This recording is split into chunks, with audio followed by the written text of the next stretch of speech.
Bonjour à tous et bienvenue sur ce premier webinaire de l'année 2023 sur le thème de la formation numérique responsable.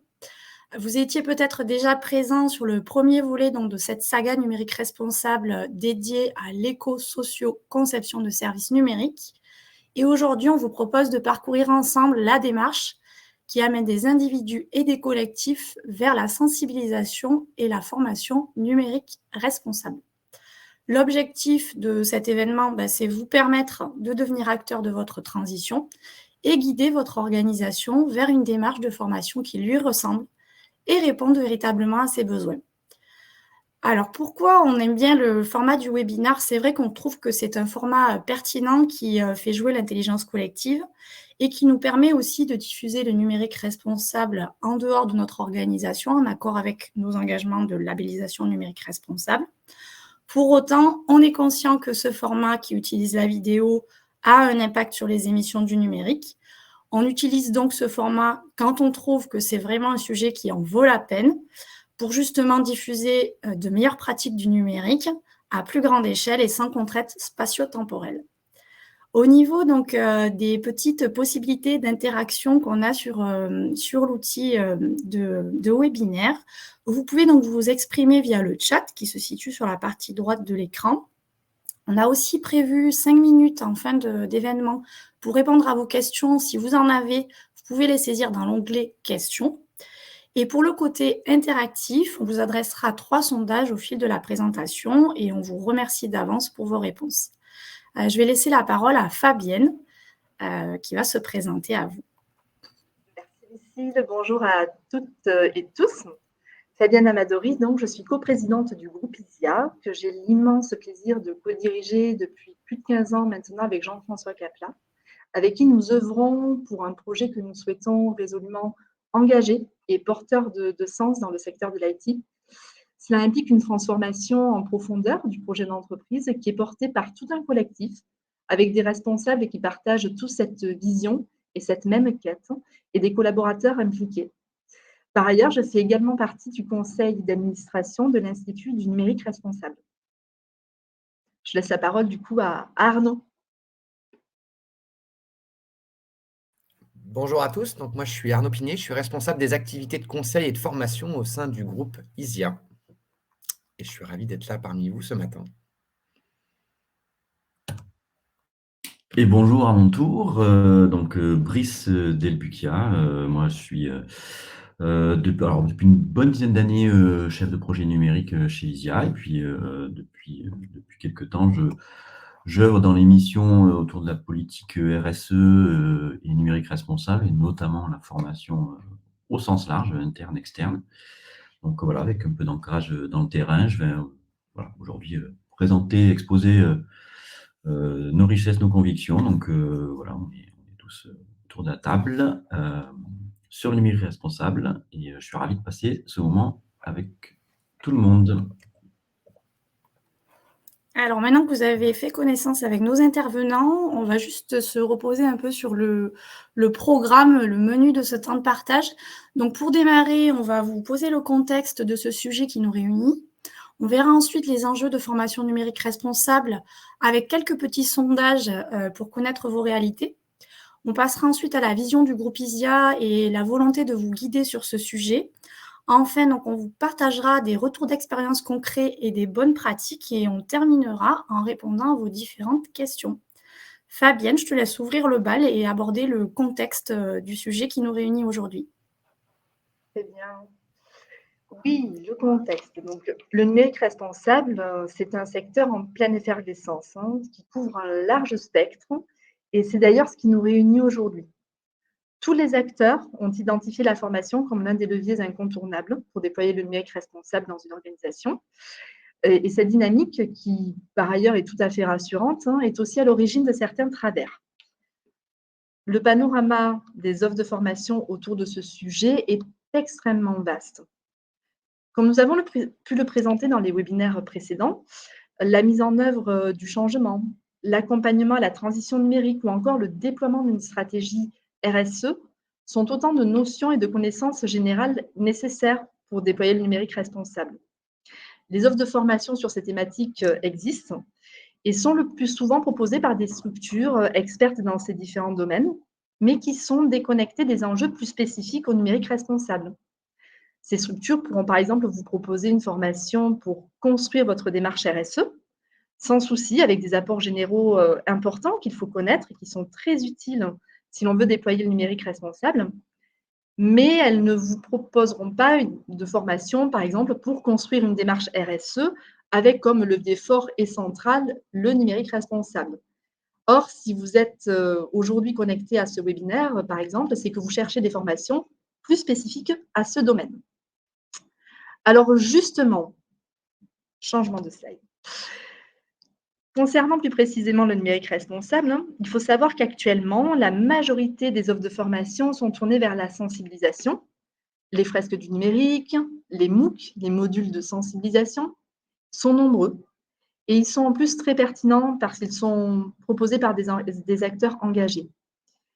Lorsque l'on s'intéresse à des formations, par contre, plus spécifiques pour la mise en œuvre du numérique responsable, les possibilités, là, sont plus restreintes. Et elles sont proposées par des structures plus hétérogènes qui proposent le plus souvent un seul module dans leur catalogue dédié à l'éco-conception, soit à destination des UX designers, soit pour les équipes de développement. Si maintenant la formation recherchée, on descend dans la précision, concerne plus spécifiquement encore les chefs de projet, les product owners, des architectes, des managers, là, il devient extrêmement difficile de trouver des modules de formation dédiés. Dans ce contexte que je viens de vous partager, une organisation qui voudrait mettre en place une stratégie de formation se trouverait contrainte de multiplier les prestataires de formation, parfois en allant chercher des opérateurs dont le numérique responsable n'est pas la vocation. Par ailleurs, nous le verrons par la suite, l'adaptation et la contextualisation des formations numériques responsables aux pratiques de l'organisation, à ses spécificités, c'est un facteur clé de succès.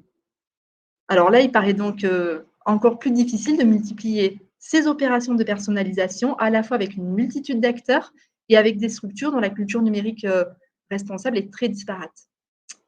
Une stratégie de formation numérique responsable, c'est une vraie démarche de partenariat finalement entre l'organisation qui exprime son besoin, se former au numérique responsable, pourquoi, et le prestataire qui va l'accompagner et qui pourra couvrir tous les aspects du numérique responsable et co-construire les parcours de formation pour tous les profils concernés, en intégrant en plus bien évidemment des actions qui soutiennent des phases amont et aval et de ces actions pures de formation. Cela aussi, on va le voir en détail.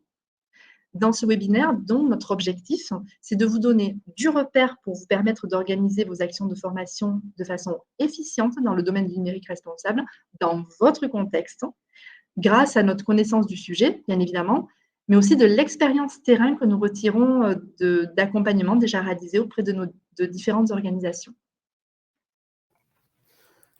Alors, on va passer maintenant aux enjeux de la formation.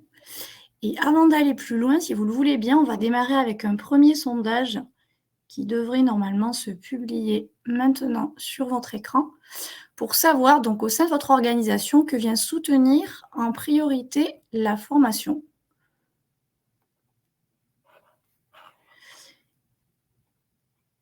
Et donc, je vous laisse un peu de temps pour répondre.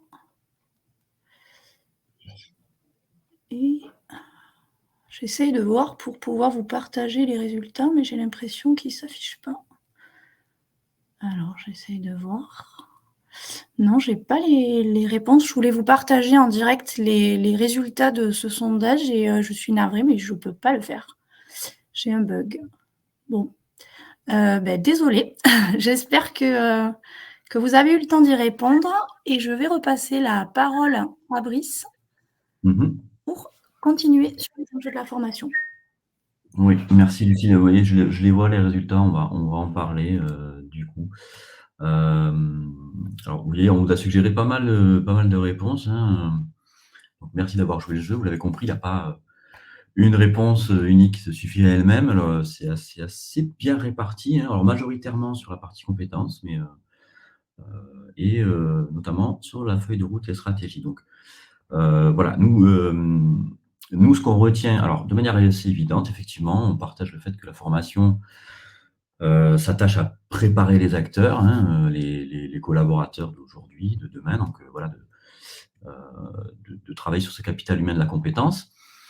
L'idée, voilà, naturelle, c'est que le collaborateur, l'apprenant, ait véritablement la capacité de développer, maintenir, adapter ses compétences dans le numérique, mais dans un prisme, à travers un prisme plus vertueux et plus engagé.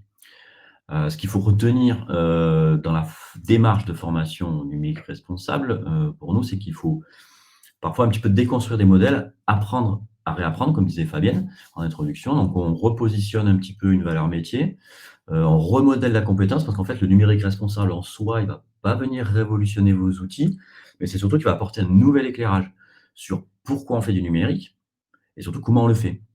Donc cet angle différent, en fait, c'est sur des compétences parfois nouvelles, pas souvent existantes, à remodeler, en fait, on valorise la force de ces individus et on les équipe pour œuvrer eux-mêmes différemment avec un œil neuf et du mieux possible donc pour la société, l'économie et la planète, qui sont les valeurs du numérique responsable. Donc voilà pour le premier point, nous, sur lequel on insiste et qui recoupe à peu près ce que vous avez exprimé. Une fois qu'on a identifié cela, voilà l'importance du capital humain qu'on veut enrichir via la formation numérique responsable. On sait définir les compétences visées, les compétences attendues. On inscrit ça naturellement dans le dispositif d'organisation. Alors, l'obligation légale à laquelle on pense la plus naturellement est le plan de développement des compétences, mais pas que. Justement, la formation, c'est pas une fin en soi. Nous, on insiste là-dessus. Il ne s'agit pas de cocher la case, j'ai fait mon plan de développement des compétences.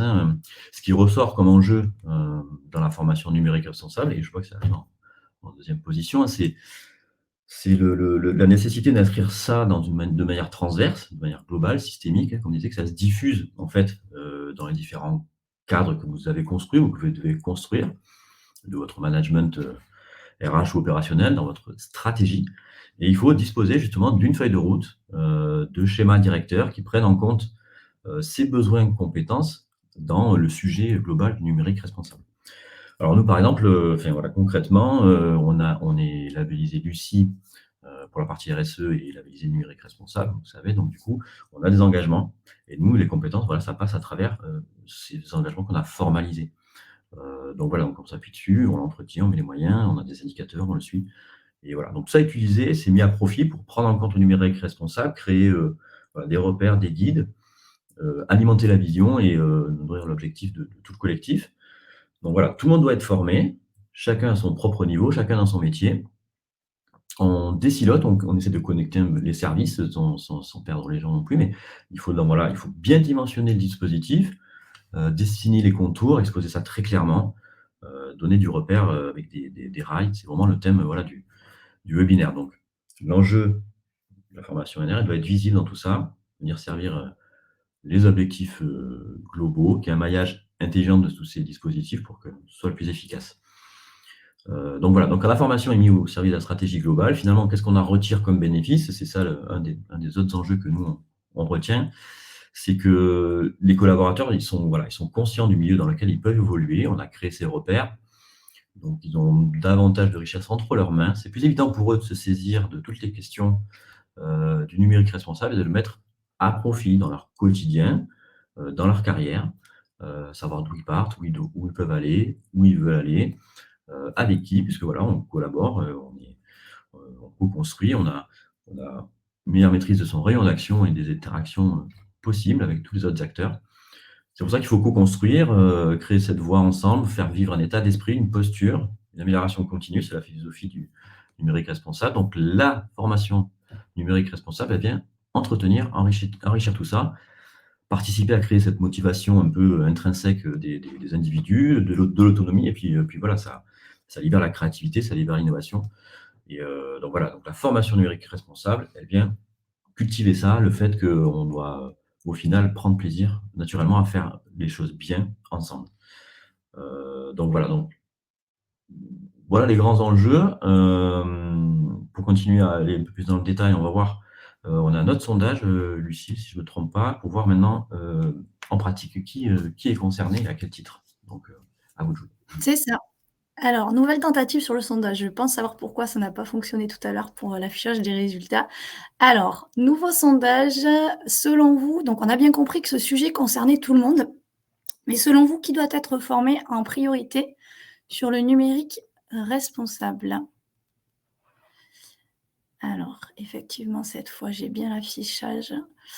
Alors, je vous laisse finir de répondre. Ça continue à bouger un petit peu dans les réponses.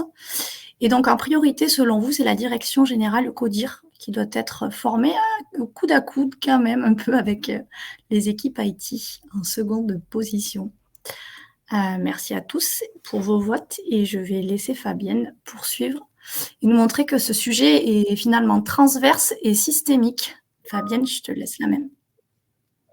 Oui, moi je vais insister un petit peu sur cette notion que Brice a déjà commencé à aborder précédemment. C'est vrai qu'on a tendance à penser souvent, un petit peu rapidement, que le numérique responsable, ça va être principalement un sujet pour l'IT.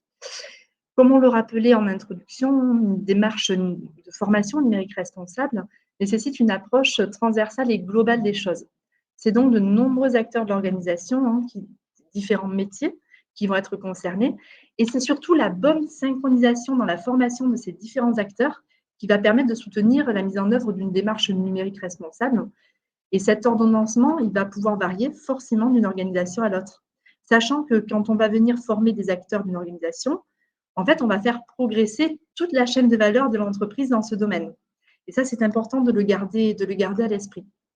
Autre élément important dans cette bonne synchronisation entre les acteurs, vous n'êtes pas sans le savoir, il va être très important pour une personne qui acquiert de nouvelles compétences de pouvoir les mettre en œuvre.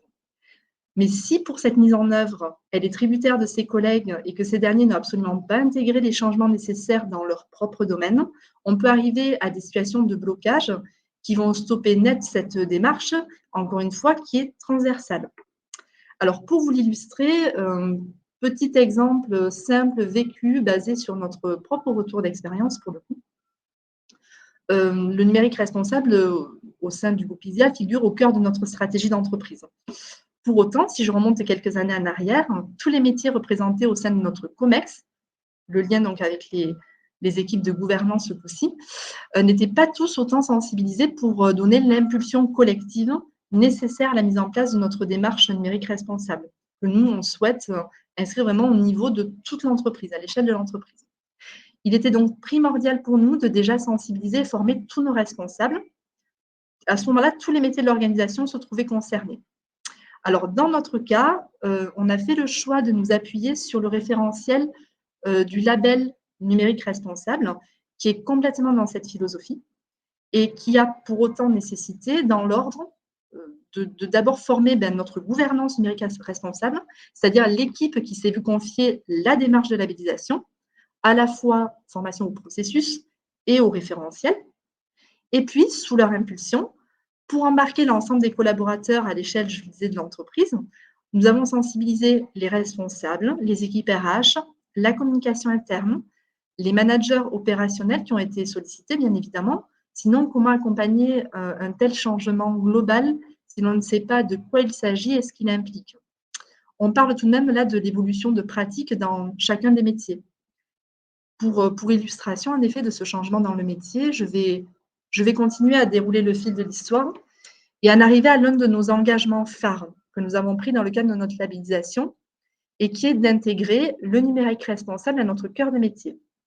Sachant que notre cœur de métier historique, au sein du pôle ingénierie du groupe ISIA, c'est de réaliser des applications sur mesure pour nos clients. Beaucoup de leviers reposent donc à ce moment-là sur l'éco-socio-conception et notamment pas mal sur les phases de design. Et là, partir avec l'idée que former uniquement les UX, UI designers et ne pas embarquer le reste des équipes peut fonctionner, c'est une erreur à absolument éviter. Dans ce cas, en fait, il est très important de former les chefs de projet pour qu'ils intègrent l'UX design correctement dans la chaîne de production, les développeurs, et aussi de sensibiliser, voire former les utilisateurs finaux, donc dans notre cas, nos clients, sans quoi ils peuvent faire des choix qui sont totalement en opposition avec des pratiques NR.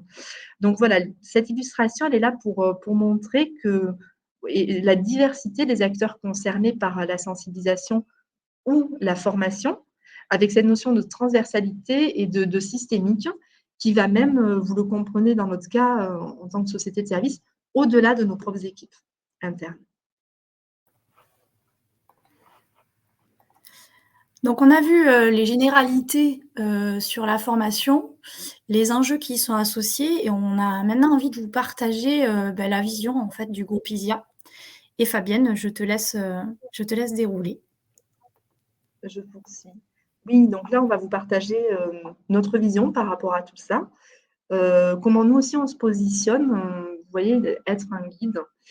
Et finalement, lorsqu'en tant qu'organisation, on se lance sur le sujet de la formation numérique responsable, il y a quelques principes qu'on conseille de garder en tête tout au long du chemin et dont nous sommes convaincus qu'ils aident à aborder de façon plus puissante et sereine la formation et l'intégration de nouvelles compétences.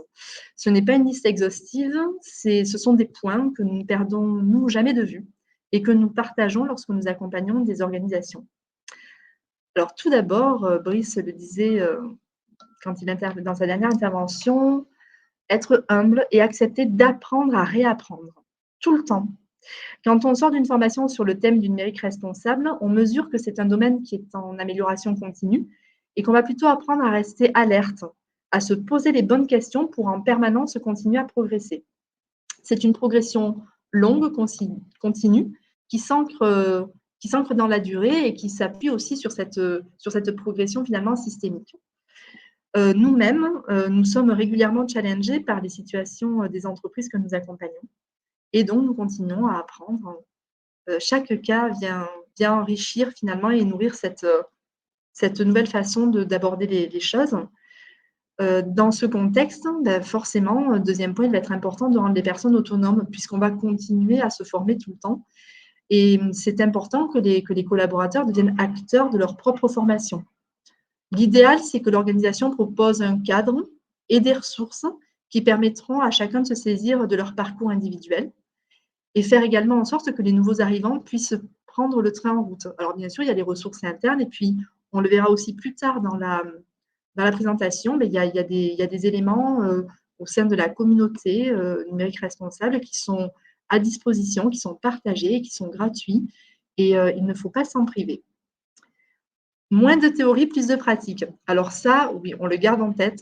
C'est facile à dire. Dans les formations elles-mêmes et les modalités de formation, on essaye d'être créatif et innovant pour justement intégrer cette partie pratique. Pour autant, nous, la façon dont on le traduit, surtout, c'est de mettre en perspective les formations à la réelle feuille de route de l'entreprise. Si on revient d'une formation avec plein de théories, plein d'idées, impossible à concrétiser dans la réalité de mon entreprise et de mon quotidien, ça peut être très frustrant, voire contre-productif. Alors que si le contexte a été intégré en amont, que le terrain est préparé, que la formation, là, elle devient beaucoup plus pratique, les compétences acquises, elles pourront être mises en œuvre avec finalement une approche bac à sable qu'on intègre aussi. Et puis, on est confort avec tout ça. Donc, c'est vraiment idéal de venir greffer la formation en soutien de cette fameuse feuille de route de l'entreprise. Toujours se souvenir qu'il n'y a pas de plan de formation efficient identique entre deux organisations, c'est directement la conséquence des points que je viens de partager juste avant. Mais pour autant, c'est bien de le garder en tête et de ne pas chercher à répliquer quelque chose qui a marché au sein d'une organisation exactement. Bien évidemment, on ne va pas se priver de réutiliser des capsules, du matériel, mais pour autant, vraiment toujours avoir en tête cette notion de spécificité au fonctionnement même de l'entreprise. Et comment mettre tout ça en œuvre? Nous, on soutient la co-construction. On pense que ça passe par cela et que pour arriver à bien construire ce parcours adapté à votre organisation, ça va être vraiment une co-construction entre le partenaire expert qui, lui, connaît l'ensemble des ressources qu'on peut actionner, mais bien évidemment les pilotes de la démarche dans l'organisation, les RH qui sont en maîtrise de la GPEC, la vision, la stratégie de l'entreprise pour une parfaite intégration. Donc, tous ces points, en fait, on va y revenir avec des exemples très, très concrets dans la dernière section qui est consacrée au partage d'expérience. Et je vais à présent laisser la parole à Brice qui va vous détailler comment la manière en fait dont cela se traduit dans l'accompagnement que nous proposons autour de ces enjeux de formation des individus et plus largement des organisations que nous avons la joie d'accompagner. Oui, alors tout à fait. L'idée, c'est de voir un petit peu. Alors, on propose un schéma. L'idée, c'est de voir un petit peu voilà, comment ces convictions du groupe ISIA se propagent, où est-ce qu'on peut les trouver. Le schéma que vous voyez représente de manière très classique une courbe de progression d'apprentissage, de formation au sein d'une organisation, avec les grandes phases de montée en puissance sur cette trajectoire pour obtenir un changement durable. On essaie de matérialiser en fait sur ce schéma à quel endroit, à quel moment chaque modalité de formation nous amène sur cette courbe idéale. Et puis, il faut imaginer que cette courbe d'apprentissage idéale, elle est couplée, elle est raccord avec une courbe de qualité et d'excellence numérique responsable. Donc, l'idée, c'est que ces deux courbes soient les plus proches possibles, qu'on n'ait pas d'écart entre la théorie et la pratique, comme l'a expliqué Fabien juste avant. Donc, on voit au départ, on va commencer par le début de la courbe. On voit au départ que si la maturité de l'organisation est plutôt jeune ou faible sur le sujet, qu'on est au début de la courbe, alors les premiers apports, quelle que soit leur forme, vont se concentrer sur des actions de sensibilisation. On peut avoir des formations, mais très, très généralistes. Voilà, on est sur le premier niveau de la taxonomie de Bloom, donc de la connaissance ou de la culture générale. Donc, à ce stade, il y a pas mal de supports, comme on disait, on verra plus tard, des fresques, des MOOC, des micro-modules, formation ouverte à distance, etc. Cette première étape, ces modules de sensibilisation, ils sont souvent très puissants, très utiles, mis à profit en fait pour installer une démarche dans l'esprit des gens. L'idée, c'est de connecter le quotidien avec l'objectif et que ça parle à chacun. Donc, on engage une dynamique, on engage l'appétit d'aller plus loin, mais on agit encore que plutôt sur des comportements individuels. On fait des connexions en fait avec notre ressenti personnel et le sujet. Donc on n'est pas encore dans une propagation opérationnelle dans l'organisation où on partage les mêmes valeurs, etc. Donc cette première étape, on initie un mouvement, on initie une dynamique et ça va permettre naturellement ensuite de venir renforcer des convictions, clarifier un positionnement, clarifier l'engagement de l'organisation sur les questions liées au numérique responsable. Donc, souvent, le groupe ISIA, on accompagne les entreprises dans cette phase de clarification, en fait, où ils établissent leur propre vision du numérique responsable appliquée à leur domaine d'activité. Et puis, c'est là où on commence à dessiner comment on peut le déployer par la suite au sein de l'entreprise, parce qu'on en récupère déjà pas mal d'indicateurs et de retours, quoi. Donc voilà. Donc ensuite, une fois que ça s'est passé, un peu plus loin sur la courbe, on va arriver sur les formations plus avancées, sur étagère, comme on dit, qui vont apporter des principes généraux au sein de chaque métier. Alors, ça peut être un besoin parfois, ça peut suffire.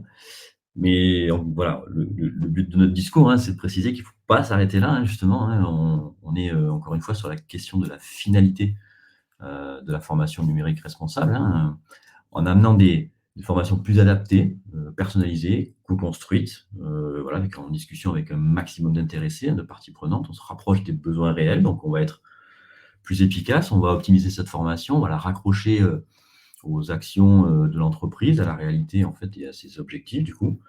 Donc voilà, donc on modèle les savoirs qu'on va dispenser, on les colore avec cette stratégie.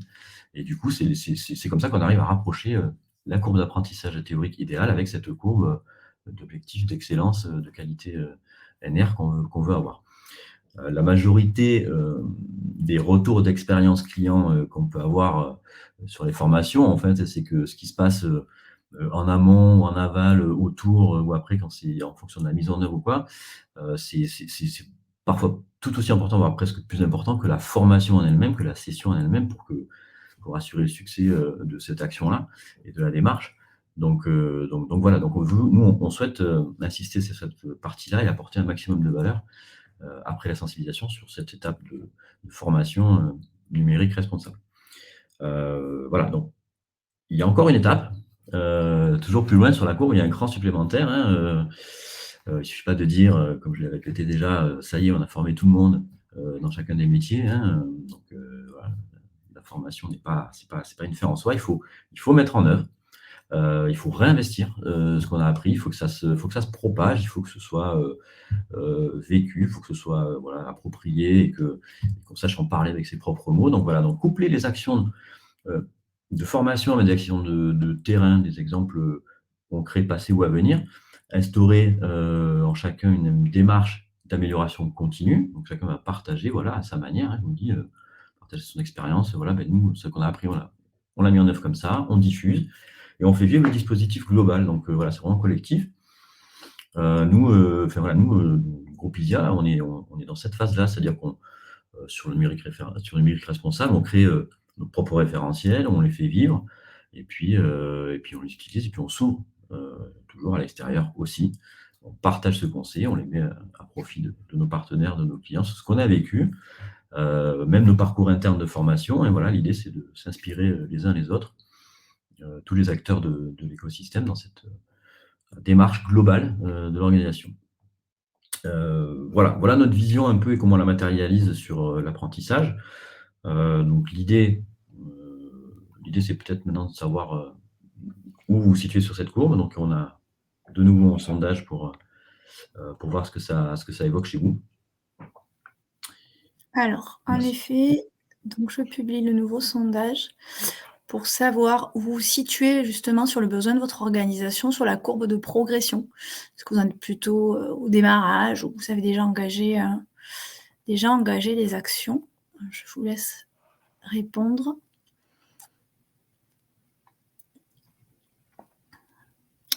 Et donc voilà, en majorité, vous êtes quand même plus sur une phase de sensibilisation de départ sur ce sujet et nombreuses organisations sont dans ce cas d'ailleurs. Merci pour vos réponses. Donc à 38% sur la sensibilisation au départ sur les répondants. Brice, je te laisse poursuivre. Avec des ressources riches et très intéressantes sur la formation justement. Oui, tout à fait. Du coup, voilà, c'est bien raccord avec le sondage et ce que vous exprimez. Donc, dans un premier temps, on va vous partager des ressources de sensibilisation. Alors, le slide que vous avez là, c'est des ressources de notre propre cru qu'on propose chez ISIA dans nos différentes prestations d'accompagnement et de conseil. Le tout premier support, c'est un questionnaire de maturité. Alors ça c'est un support qui est assez intéressant parce que, bon, pour pas citer, c'est sur la plateforme Kahoot, mais je vais en citer d'autres, donc en termes de publicité, ça va. Donc sur Kahoot, le format, il est assez sympa, c'est interactif, c'est ludique, c'est assez court, donc c'est un questionnaire de maturité qui permet à la fois aussi de dispenser du savoir, il a un double emploi. Vous avez donc du coup du questionnement, et puis vous pouvez aussi amener du savoir. Donc c'est pour nous en termes d'animation, en termes de diffusion de connaissances, c'est idéal. Et voilà, encore une fois, on partage ça, c'est-à-dire que ce support-là, il peut être plus ou moins autoporteur. Vous pouvez vous-même en tant que manager, par exemple, le diffuser dans vos équipes au fur et à mesure. Vous pouvez le laisser en libre service aussi, ça peut marcher puisque le contenu est disponible de manière isolée. Et voilà, et c'est intéressant parce que voilà, vous récupérez de la matière pour savoir vraiment où on se situe, vraiment au tout début de la courbe, où est-ce qu'on peut enclencher la suite. Voilà pour ce support-là. On a produit un MOOC aussi qu'on a publié. Alors je crois que Lucie vous fera passer les liens de ces ressources-là. Là, c'est un MOOC pareil très court sur votre empreinte environnementale lorsque vous utilisez Teams. Donc on partage nos bonnes pratiques, tout simplement, pour que vous ayez moins d'impact sur la visio, etc., sur votre gestion documentaire, etc. Et puis, bien évidemment, nos précédents webinaires, qui sont aussi de la matière pour se sensibiliser. Notre podcast des clics et des claques, ou des claques, et pas que, il y en a plein d'autres aussi qu'on peut partager, qu'on suggère, qu'on conseille, qui ne sont pas notre propre production, mais qui sont aussi intéressants. Et les autres ressources de l'écosystème, comme disait Fabienne, on s'appuie aussi sur pas mal de richesses qu'on trouve en libre service et très très intéressantes en termes de formation, en termes de modalités. Donc, Je pense que les fresques du climat, les fresques du numérique sont assez répandues aujourd'hui. Sur la fresque du climat, on est presque à 1 million de personnes, je crois officiellement, là, qui sont formées bientôt. Donc l'objectif est atteint. C'est un format d'intelligence collective, collaboratif. C'est animé. On est plusieurs formateurs, animateurs au sein d'ISIA pour pouvoir se greffer à des événements fédérateurs où vous avez tout votre management qui est réuni. Et donc, on a plusieurs tables en même temps qui travaillent sur les sujets. Donc, c'est pas mal pour engager des dynamiques et puis après s'appuyer dessus pour diffuser. Autre support qui est un MOOC proposé par l'INRIA sur la plateforme FunMOOC. Là, c'est encore un autre format, c'est sympa, c'est un peu plus vivant dans le sens où c'est une vidéo avec des acteurs et tout, c'est un storytelling qui est sympa et qui est très accessible. Et enfin, le dernier qu'on conseille aussi fortement, notre partenaire de l'Institut numérique responsable, donc c'est le MOOC numérique responsable. Alors, il y en a plusieurs. Il y en a un très court de sensibilisation, mais celui que je mets en avant là, c'est celui qui est vraiment sur le numérique responsable, qui est de plusieurs modules. Et celui-ci, il a l'avantage et la valeur de vous apporter un certificat de connaissance. Donc ça, c'est super parce que je crois que la plateforme FunMOOC a à peu près le même système sur certaines formations.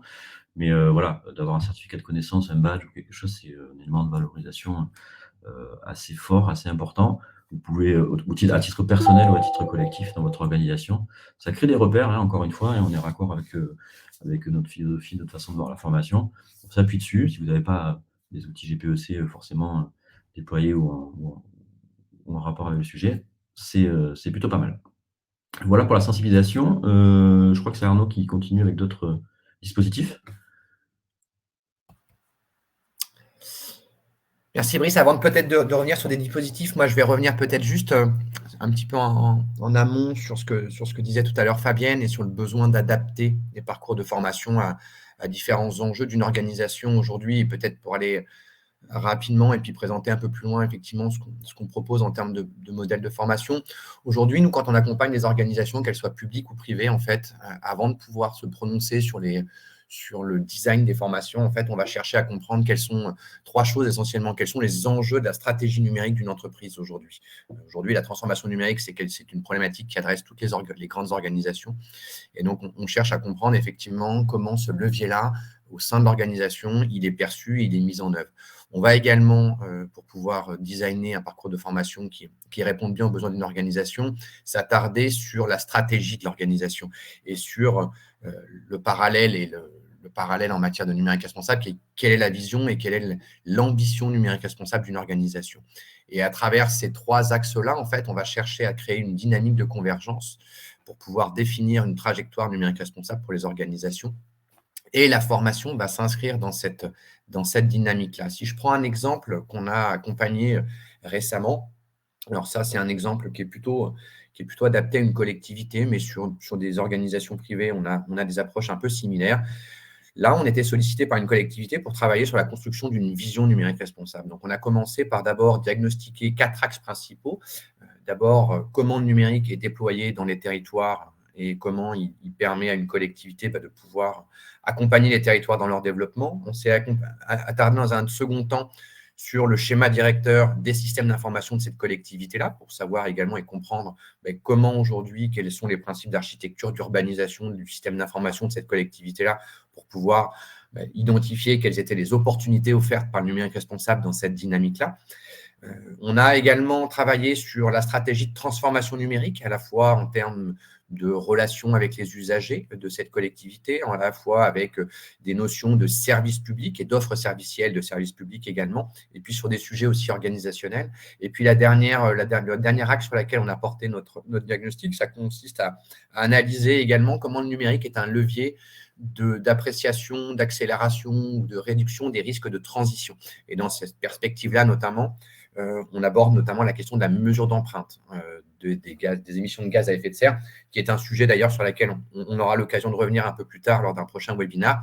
Et donc, tous ces éléments-là, aujourd'hui, nous permettent, quand on accompagne une organisation, de pouvoir définir un degré de maturité numérique responsable de cette organisation, d'identifier des pistes numériques responsables. Aujourd'hui, l'idée, c'est de se dire comment le numérique responsable devient un levier d'opportunité pour une organisation, qu'elle soit publique ou privée. Et donc, de ces éléments-là, on co-construit avec eux et on définit les enjeux numériques responsables de cette organisation et de ce territoire-là pour finalement arriver à la construction d'une vision politique et d'une stratégie numérique responsable. Et dans tout ce processus-là, nous, la formation, on l'a utilisé et les éléments de sensibilisation, on les a utilisés à 2 moments clés du projet. Une première sensibilisation qui était plutôt en amont du projet pour pouvoir véritablement acculturer l'ensemble des participants de cette phase-là à la démarche. Et là, on a après le diagnostic qu'on a réalisé, et avant d'emmener l'ensemble des parties prenantes, là, on est sur des cohortes d'environ une quarantaine d'agents d'un territoire, et on va les former au numérique responsable, justement, pour pouvoir ensuite co-construire la vision du territoire et de la collectivité numérique responsable.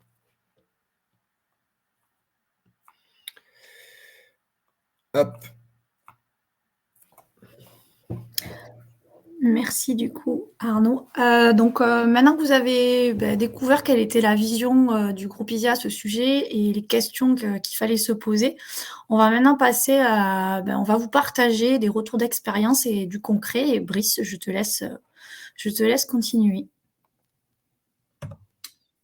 Oui, on continue effectivement avec du concret, du pragmatique. Alors, je vais passer au slide suivant. Ah, on fait en même temps, donc je reviens.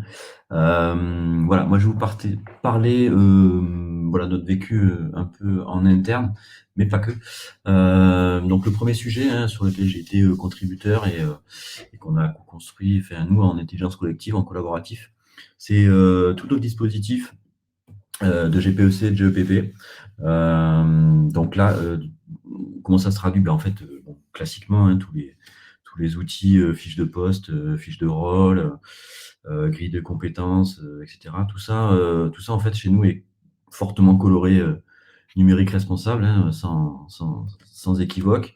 Donc, vous trouverez chez le chef de projet, chez le designer, chez le business developer, dans l'administratif paye, RH, la com interne, externe, vous trouverez des exigences dans les activités, les missions, des compétences avec certains niveaux, des compétences, des hard skills, des soft skills, des compétences transverses chez nous qui s'appuient sur les valeurs. Vous trouverez des exigences numériques responsables. Donc ça, on a construit ça voilà, sur plusieurs années, puis ça évolue, des postes se créent, nos niveaux de compétences augmentent, donc on est de plus en plus exigeants sur ce qu'on attend des uns et des autres et de nous-mêmes.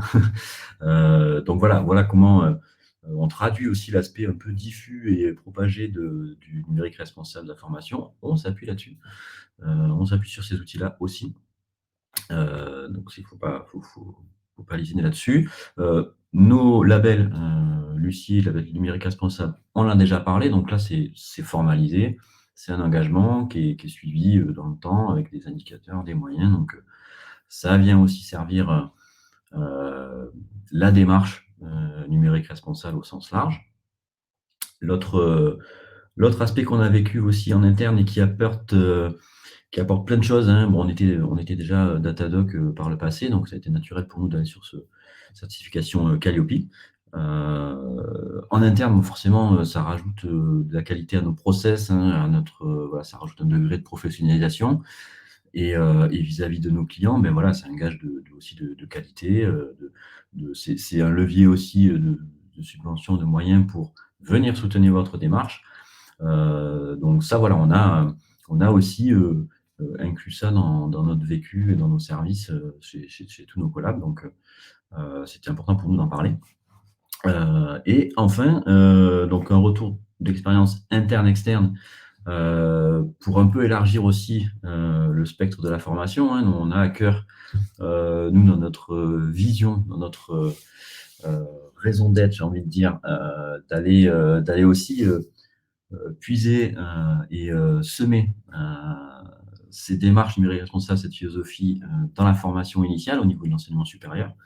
Donc là, voilà, c'est du concret, c'est du très récent, puisque je suis intervenu avec certains de mes collègues On intervient dans les universités, une école d'ingénieurs aussi que je vais pas citer à La Rochelle. Donc voilà, on a dispensé déjà plus d'une 40aine d'heures sur des masters, sur des filières d'ingénieurs. Donc voilà, donc on vient dispenser du savoir sur. Alors on peut partir selon le niveau d'attente de la sensibilisation au développement durable jusqu'aux pratiques de gestion de projet numérique responsable. Donc là, on vient s'inscrire classiquement dans les obligations de la loi Rennes sur les programmes pédagogiques. Voilà pour mes retours, je crois. Partager avec plaisir. Arnaud, je crois que… Oui, moi, je vais peut-être faire revenir, tu disais à l'instant qu'on était effectivement un organisme de formation certifié Calliope. Là, moi, je vais vous présenter peut-être rapidement aujourd'hui les cursus de formation qu'on a développés ou co-construits avec à la fois des partenaires et puis pour nos besoins internes.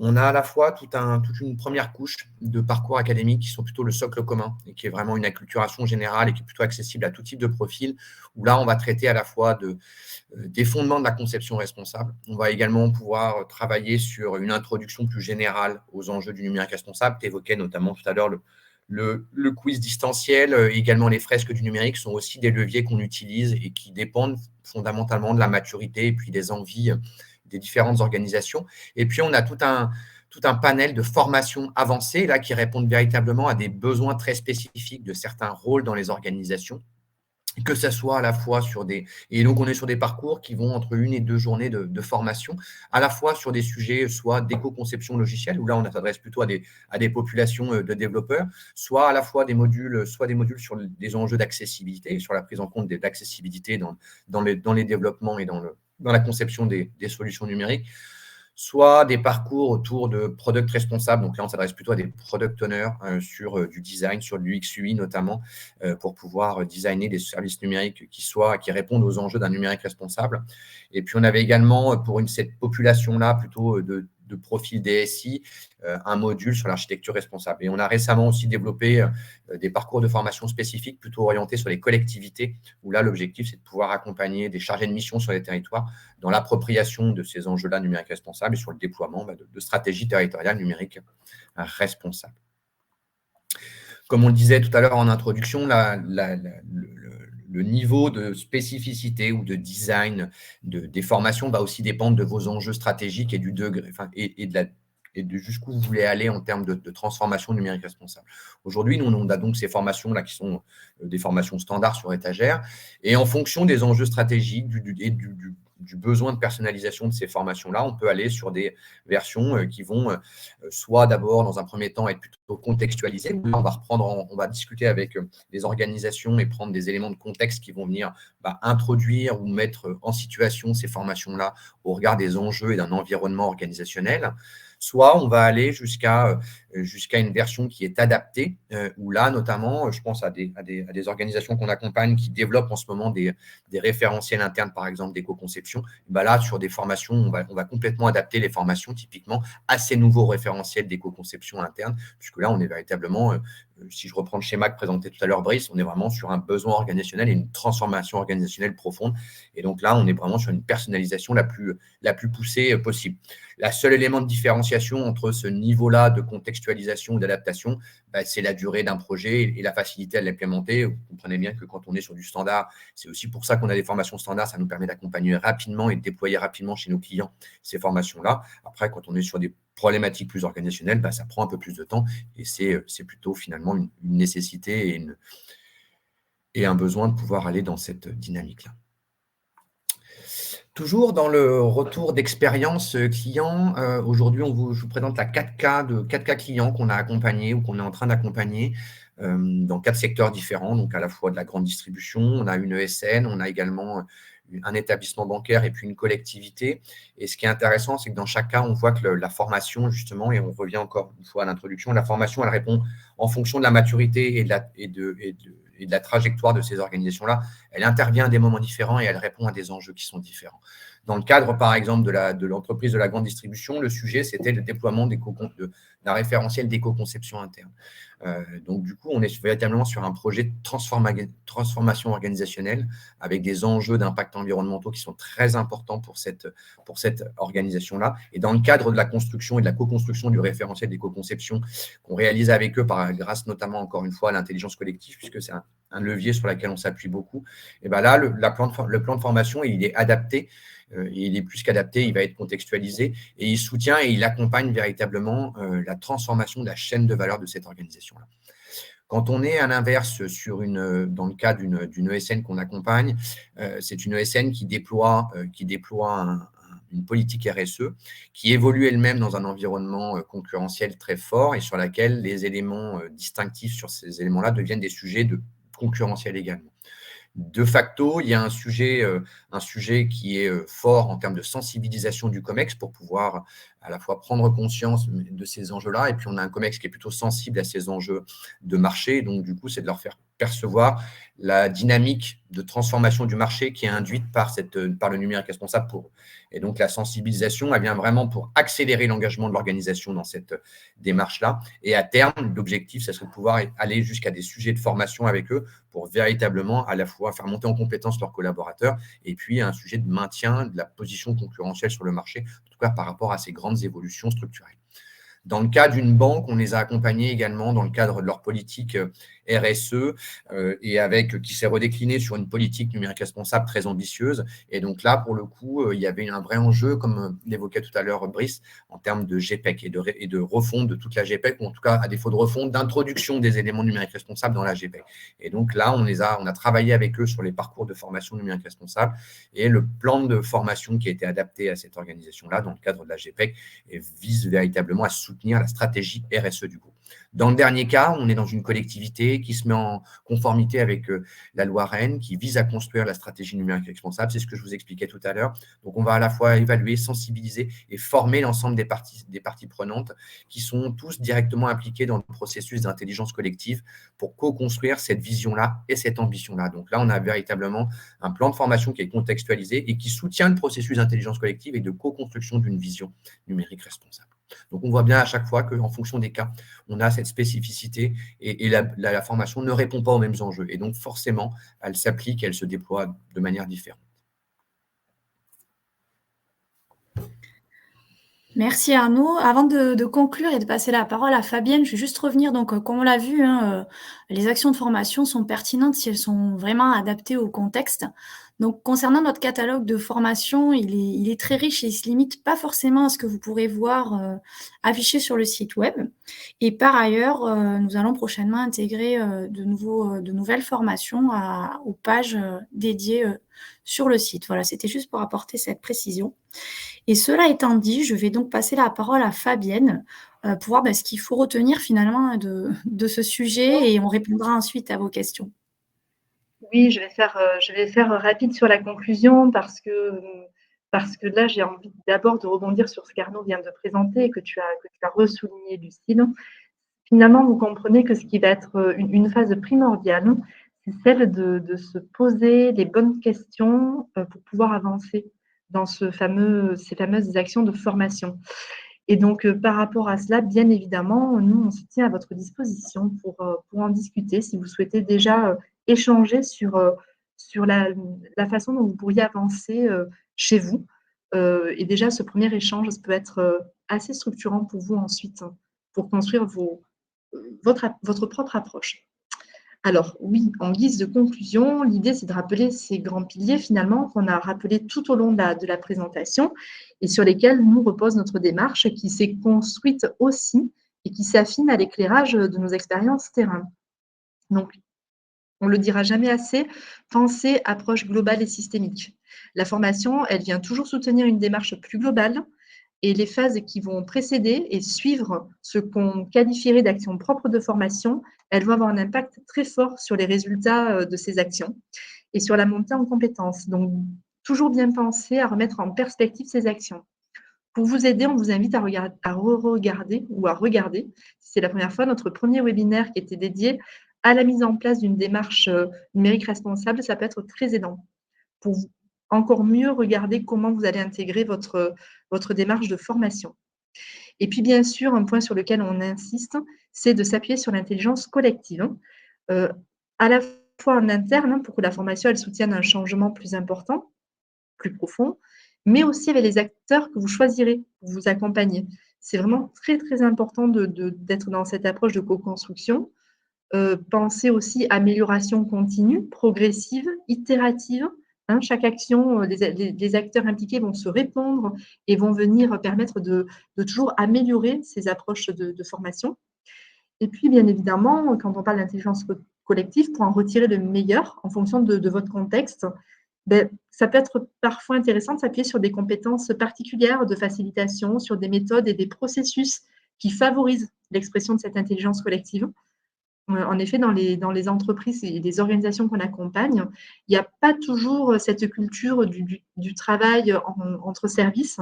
Donc là, on peut aussi, nous, on mise, quand c'est comme ça, sur l'intervention de personnes dont c'est le métier et qui viennent vraiment faciliter ce travail commun qui sera ensuite très, très, très impactant. Et puis, bien évidemment, personnaliser les contenus, les modalités qui sont adaptées au profil, à votre culture d'entreprise. Et puis ensuite, expérimenter. Voilà, nous, on encourage à oser et à oser l'approche bac à sable. Donc voilà, de tout ça, il en ressort des programmes plus puissants, adaptés et efficaces qui vont pouvoir se traduire, on le disait aussi tout à l'heure, opérationnellement et durablement dans l'organisation. Avant de passer à vos questions, je ne vais pas m'éterniser, mais vous aurez donc un mail suite à cette présentation où vous aurez les liens des ressources partagées par Brice tout à l'heure. Vous aurez aussi les liens des éléments que je vais vous partager là, mais sachez donc qu'aujourd'hui sort le 4e épisode de notre podcast Des clics ou des claques, avec ce mois-ci donc Anne Tozzolino, directrice RSE numérique responsable pour le groupe La Poste, et qui a répondu donc à nos questions. Pour ceux qui seraient sur Montpellier, il reste quelques places pour la formation donc label numérique responsable de niveau 1 proposée avec donc Digital 113 et nos 2 formateurs collaborateurs, donc Benjamin Batelier et Bastien Ducruezé, pour le mardi 7 février. Et ensuite, donc, pour les organisations, les collectivités territoriales, il va y avoir donc organisé par la CCI de l'Hérault et auquel donc Denis Didier et Arnaud Pigné ici présents donc participeront pour faire un focus sur la loi Rennes et ce que cela peut impliquer en matière de numérique responsable pour les collectivités. Voilà pour ces éléments. Et donc ensuite, voyons pour les questions. Alors, on a déjà répondu à quelques questions par écrit pendant le webinaire. Et donc, je vais vous proposer une question, vous voyez, pour vous répartir peut-être, qui veut y répondre. La première question, donc, on parle de personnaliser des formations. Qu'est-ce que cela représente? Je ne sais pas qui veut répondre. Je peux le prendre. Arnaud. Alors, sur la personnalisation des formations, l'idée, c'est de se dire qu'aujourd'hui, les compétences et les savoir-faire qui sont associés à un numérique responsable sont plus ou moins standards. C'est-à-dire qu'aujourd'hui, les éléments pédagogiques sont assez standards. Néanmoins, comme on le disait, c'est que même si effectivement faire de l'éco-conception, il y a des référentiels normatifs et qu'on peut s'appuyer dessus, néanmoins, l'éco-conception, par exemple, si je prends le sujet de l'éco-conception, va se redécliner de manière très singulière dans chacune des organisations, en fonction des objectifs et des ambitions de chaque organisation. Pour ceux qui connaissent notamment le RG 491 sur lequel on s'appuie beaucoup, aujourd'hui, il y a plus de 500 critères qui définissent l'éco-conception, qui sont dispatchés sur 8 familles. Et quand on va travailler, par exemple, sur une adaptation ou une contextualisation, on va se dire, dans le contexte dans lequel on s'inscrit, aujourd'hui, c'est quoi les ambitions et les enjeux de cette organisation-là, puisque d'une organisation à une autre, des enjeux d'inclusion vont être plus forts de tel côté. De l'autre côté, le sujet environnemental sera un élément plus prégnant dans l'organisation. Pour d'autres, des éléments éléments sur la démarche 3P, des prosperity. J'évoquais tout à l'heure une ESN sur laquelle c'est des éléments qui sont très importants aussi et qui sont de nature à engager les collaborateurs et l'organisation. Et bien là, dans les éléments de formation, on va plutôt travailler sur des éléments de contextualisation et d'adaptation à ces enjeux-là pour pouvoir embarquer les collaborateurs dans une démarche qui est parfaitement alignée avec celle de l'entreprise. Alors, je vois qu'il est midi, on peut peut-être glisser une dernière petite question si vous voulez. Alors, comment ça se passe si nous avons beaucoup de personnes à former? Par exemple, nous, comment on peut les accompagner, par exemple, quand on a un volume assez important de métiers et de personnes sensibilisées? Oui, moi je peux répondre à ça. Ça me fait penser à des exemples assez concrets de vécu.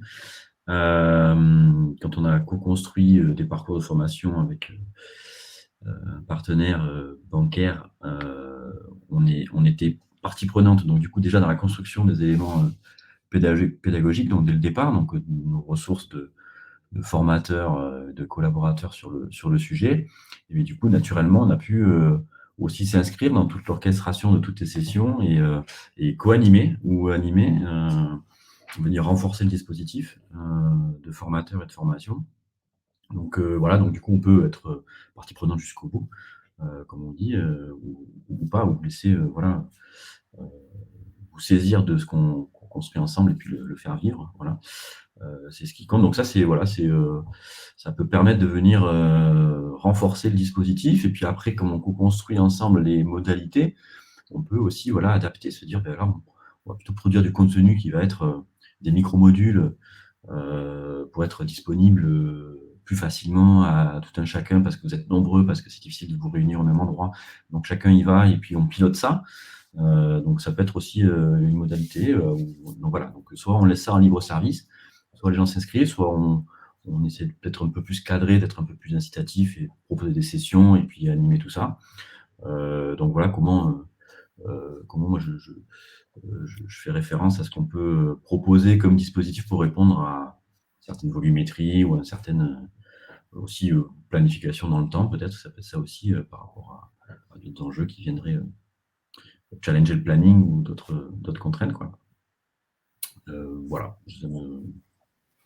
Peut-être en complément de ce que tu viens de dire, Brice, effectivement, la multimodalité et l'hybridation des parcours, ça permet effectivement de pouvoir adresser des enjeux de masse, entre guillemets, ou de volume. Et puis, derrière, ça peut être aussi des modèles. Du coup, c'est aussi des sujets aujourd'hui sur le numérique responsable qui obligent quelque part à repenser les techniques d'ingénierie pédagogique et donc les apprentissages par les pairs, des modèles, et donc forcément passer par des modèles plutôt de formation de formateurs également, ça peut permettre d'accélérer et de déployer massivement. Voilà, on essaie aussi d'explorer, et ça fait partie des sujets qu'on travaille en interne sur les techniques pédagogiques qu'on peut mettre au service justement de ces nouveaux apprentissages qui nécessitent à la fois des expériences d'apprentissage et à la fois des suivis et des interactions un peu singulières et sans doute renouvelées. Super, merci beaucoup pour vos réponses. On arrive à la fin de ce webinaire. Je remets peut-être ma caméra pour vous dire au revoir, si j'y arrive. Oui, c'est bon. Merci à tous d'avoir participé à ce webinaire et vous êtes quand même restés très nombreux jusqu'à la fin, donc on vous remercie. Et on vous proposera certainement d'ici quelques semaines un autre aspect de ce qui concerne le grand sujet du numérique responsable, puisqu'il y a de nombreux focus à faire. Donc, n'hésitez pas à nous suivre sur les réseaux pour connaître la date de ce prochain événement. Et d'ici là, restez connectés et on vous dit à bientôt. Merci beaucoup. Merci à tous. Au revoir. Merci. Bonne journée, au revoir. Au revoir, merci beaucoup.